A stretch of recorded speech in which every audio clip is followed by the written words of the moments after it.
کے سامنے ہے جلوہ شہر رسول، تجلیوں سے بھری ہے فضائے شہر رسول۔ یہ شہر مدینہ ہے، وہ شہر ہے جس نے بڑی گرم جوشی اور احترام کے ساتھ خدا کے آخری نبی کا خیر مقدم کیا۔ یہ وہ شہر ہے جس میں پیغمبر خدا کا مزار پاک ہے۔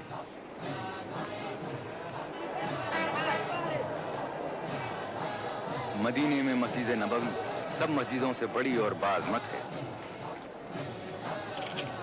حضرت رسول اکرم کا مزار شریف اسی مسجد کے جنوب مشرقی یعنی دکن پوروی کونے میں واقع ہے۔ اس مسجد کے صحن میں باب السلام یعنی سلامتی کا دروازہ ہے۔ مزار شریف کے کٹہرے پیتل کے ہیں جن پر حضور کا نام نامی اور سب القاب نقاشی کے ساتھ کندہ ہے۔ دروازے میں داخل ہوتے ہی مزار پاک کی زیارت ہوتی ہے۔ قبر مطہر کا گنبد بہت اونچا اور ہرے رنگ کے قیمتی پتھر سنگ یشم سے بنایا گیا ہے۔ باب الجبرائیل، یہ دروازہ مسجد کی پوروی دیوار میں ہے اور حضور کے مزار اقدس سے بہت قریب ہے۔ اس دروازے کا نام باب الجبرائیل اس لیے ہوا کہ اسی جگہ حضرت جبرائیل علیہ السلام خدا کا پیغام رسول خدا کی خدمت میں لاتے تھے۔ باب جبرائیل کے قریب ہی وہ جس میں رسول پاک خود رہتے تھے، اور وہی اب حضور کا مدفن پاک ہے۔ باب جبرائیل کی طرف مزار پاک کے باہر کے حصے میں دیوار میں کھڑکیاں اور کئی روشن دان ہیں جن پر خدا کے 5 خاص فرشتوں کے نام نقش ہیں: رضوان، اسرافیل، میکائیل، عزرائیل۔ خدا اور اس کے فرشتے نبی پر درود بھیجتے ہیں: اے ایمان لانے والے، تم بھی ان پر درود بھیجو اور ان کے آگے سر تسلیم خم کرو۔ مسجد نبوی میں داخل ہونے کے کئی دروازے ہیں: باب الجبرائیل اور باب النساء پورب کی طرف، باب السلام اور باب الرحمت پچھم کی طرف، باب الحزن اور باب التوسل یہی سے ہیں۔ جب مسجد کی عمارت کو اور بڑھایا گیا تو اور دروازے بھی بڑھائے گئے۔ یہ مسجد پیغمبر خدا کے زمانے میں کچی اینٹوں سے بنائی گئی تھی۔ بعد کے زمانے میں مسجد پختہ بھی کرائی گئی اور مختلف زمانوں میں بڑھائی بھی جاتی رہی۔ تو ہی مولا، تو ہی مالک ہمارا، کریم داورا پروردگارا۔ تو ہی مولا، تو ہی مالک ہمارا، کریم داورا پروردگارا۔ تو ہی مولا۔ رسول خدا کے مزار پاک کے شمالی گوشے میں ایک کمرہ ہے جو حضور کے نواسوں حضرت امام حسن علیہ السلام اور حضرت امام حسین علیہ السلام کے مکان کے نام سے مشہور ہے۔ مدینے کا دور رنجو علم ہو دنیا کے، ہم کو مل جائے غم مدینے کا، غم مدینے کا۔ مسجد کی نئی تعمیر میں اس کمرے کو کتب خانے میں تبدیل کر دیا گیا ہے۔ اس کتب خانے میں بہت سی نادر و نایاب علمی کتابیں اور اسلام کی قیمتی کتابیں دنیا کی مختلف زبانوں میں موجود ہیں۔ ہر سال ان کتابوں کی تعداد میں اضافہ ہوتا رہتا ہے۔ کتابوں کے مصنف دنیا کے ہر خطے سے برابر اپنی کتابیں نظر کے طور پر بھیجتے رہتے ہیں۔ دین اسلام، تاریخ اسلام اور حضور رسول مقبول خدا کی تحقیق کرنے والے اسی کتب خانے سے فائدہ اٹھتے ہیں اور سینکڑوں فائدہ اٹھاتے رہے ہیں۔ اس کتب خانے میں ایک قلمی قرآن مجید ہے جو حضرت علی کرم اللہ کے ہاتھ کا لکھا ہوا سمجھا جاتا ہے۔ حضرت علی کرم اللہ وجہ حضور کے چچازاد بھائی اور داماد تھے۔ یہ قرآن مجید خط کوفی یعنی قدیم عربی تحریر میں ہے۔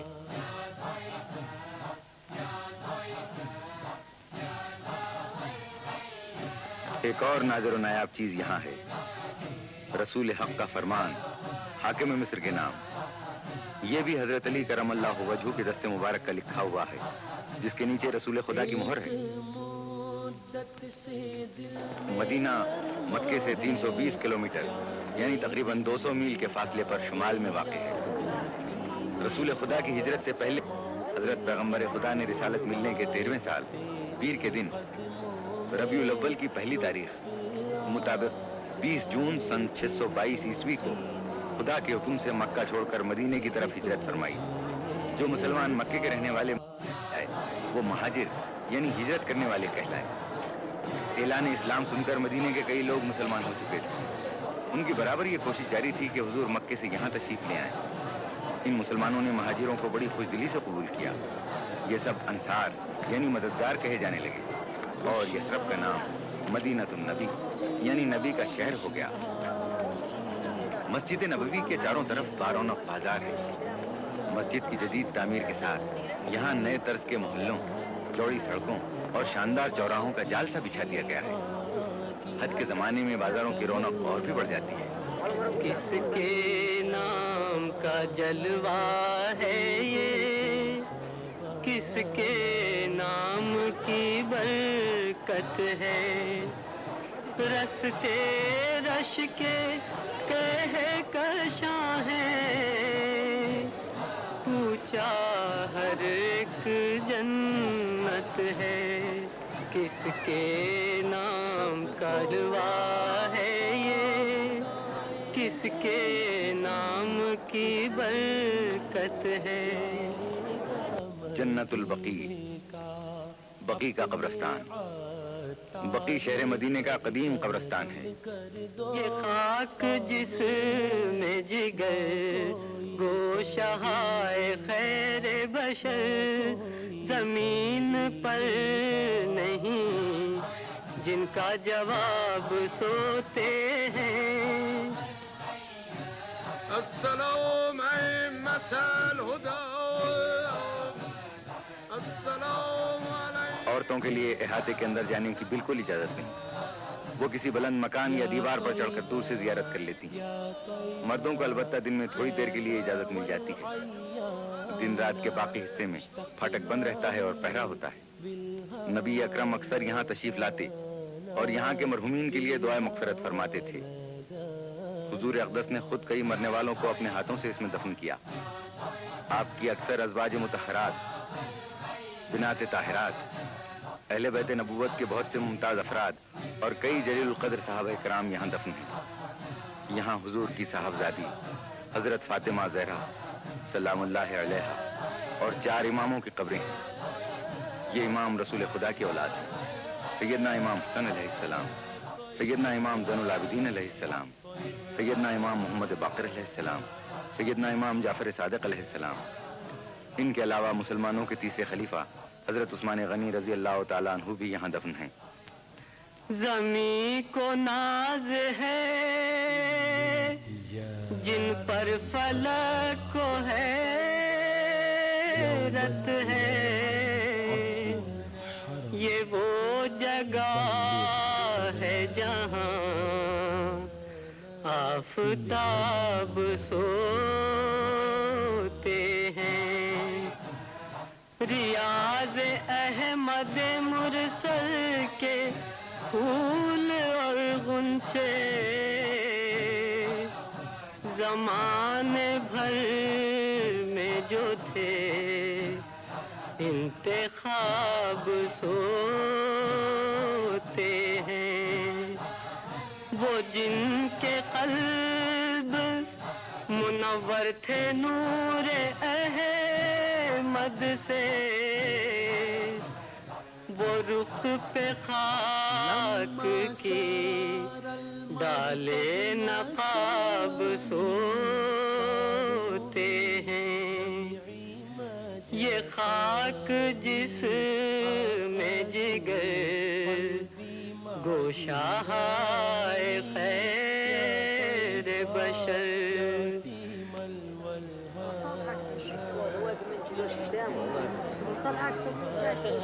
مدینے میں بے شمار قدیم تاریخی مسجدیں ہیں. یہ مسجد 7 گنبد ہے. اس میں 7 گنبد گچ اور چونے کے بنے ہوئے ہیں. یہ مسجد حضرت علی ابن ابی طالب کرم اللہ وجہہ کی بنائی ہوئی ہے. یہ مسجد حضرت ابوبکر صدیق رضی اللہ تعالیٰ عنہ کی ہے. کوہ احد مدینے کے شمال میں 6 میل کی دوری پر واقع ہے. اس کا رنگ سرخ ہے. یہ بھی اسلام کی تاریخ کا ایک اہم جز ہے. سلام اس کوہ پر جس کوہ کی سنگین باہوں میں خدا کے دین کا سردار تھا جس کی پناہوں میں. یہ مسجد قباء ہے. حضور پرنور نے اپنے یاران وفادار کے ساتھ مل کر اس کو مکمل کیا تھا. تکمیل کے بعد حضور نے با جماعت نماز ادا کی تھی. قباء کے متعلق قرآن پاک میں کہا گیا ہے کہ جس کی بنیاد اخلاص اور تقوی پر رکھی گئی اور اس مسجد میں جانا اور نماز پڑھنا آپ کے لیے بہتر ہے کہہ کر خود رسول خدا کو ترغیب دی گئی. اس میں 2 رکعت کا ثواب حضور نے عمرے کے برابر بتلایا ہے. اسی احد میں پیغمبر خدا اور صحابیوں سے مشرکوں نے جنگ کی تھی. ایک دن کی حفاظت کے لیے کئی صحابیوں نے جام شہادت نوش فرمایا. موت برحق ہے لیکن ایسی موت جس سے خدا خوش ہو اور اس کے حبیب کی آنکھیں پرنم ہو جائیں کسے نصیب ہوتی ہے. سلام ان پر جو محبوب حبیب کبریا ٹھہرے. سلام ان پر جو دے کر جا شہیدان وفا ٹھہرے. کوہ احد کے نزدیک ہی بہت ساری مساجد ہیں جو صحابہ کرام کی یاد دلاتی رہتی ہیں. یہ مسجد حضرت علی کرم اللہ وجہہ کی ہے. حضرت عمر فاروق رضی اللہ تعالیٰ عنہ اور حضرت ابوبکر رضی اللہ تعالیٰ عنہ کی یہ 2 مسجدیں ہیں. زائرین دوسری مشہور مساجد کے ساتھ ساتھ حضرت امیر حمزہ کی مسجد کی زیارت کو پہنچے جو حضرت علی کرم اللہ وجہہ کی مسجد کے قریب ہے. وہ حاجی جو حج کے زمانے سے کچھ پہلے جدہ پہنچ جاتے ہیں اول مدینہ طیبہ کی زیارت کے لیے چلے جاتے ہیں.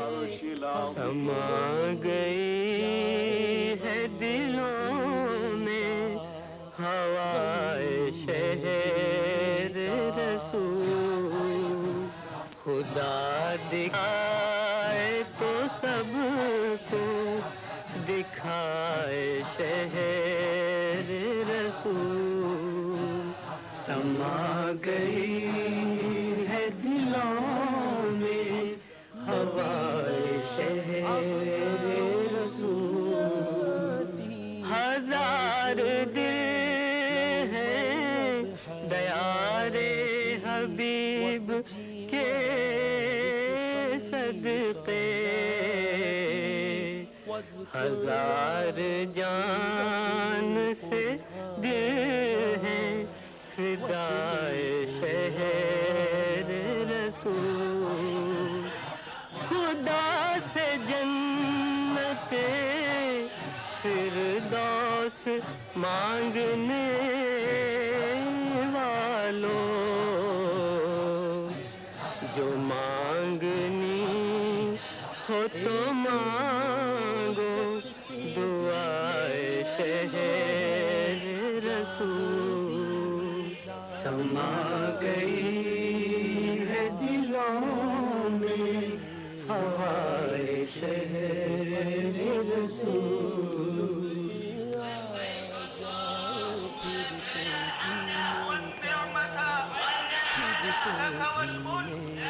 مدینے سے مکہ جاتے وقت راستے میں سب حاجی اللہم لبیک لا شریک لہ لبیک لک لبیک کہتے جاتے ہیں.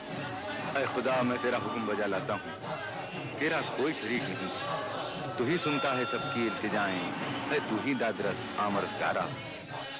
میقات مکہ کی حدوں کے باہر ہر طرف سے آنے والوں کے لیے خاص مقامات مقرر ہیں جہاں حاجی کو احرام ضرور باندھ لینا چاہیے. تو ہی موجود آکاش اس جہت میں پکارا جس نے بس تجھ کو پکارا, تیرے احکام پر چلتے رہیں ہم, یہی ہے مدعا دل کا ہمارا. مسجد شجرہ یہ مدینے سے 6 کلومیٹر کے فاصلے پر ہے. مدینے کی طرف سے آنے والے حاجی یہاں تھوڑی دیر کے لیے ٹہرتے ہیں اور نماز ادا کرتے ہیں. رسول خدا نے ایک مرتبہ یہاں جماعت سے نماز پڑھائی تھی. اسی کی یاد میں یہاں نماز پڑھی جاتی ہے. یہ مسجد مدینے سے آنے والوں کا میقات ہے. یہاں ہاتھ منہ دھونے اور نہانے کا معقول انتظام ہے. جو حاجی مدینے سے احرام باندھ کر نہیں چلتے وہ یہاں احرام باندھ لیتے ہیں, اور جو احرام باندھ کر آتے ہیں انہیں پھر سے احرام باندھنا پڑتا ہے. اس کی صورت یہ ہوتی ہے کہ احرام کی لنگی کی گرہ کھول کر پھر احرام باندھنے کی نیت کر کے گرہ لگا لی جاتی ہے, مگر بعض لوگ دوبارہ دوسرا احرام باندھ لیتے ہیں. احرام ایک بہت ہی سادہ لباس ہوتا ہے. مردوں کے لیے 2 سفید چادریں بغیر سی ہوئی ہوتی ہیں. ہم کسی حال میں ہوں خواب ہو بیداری حضوری سے بھرا رہتا ہے.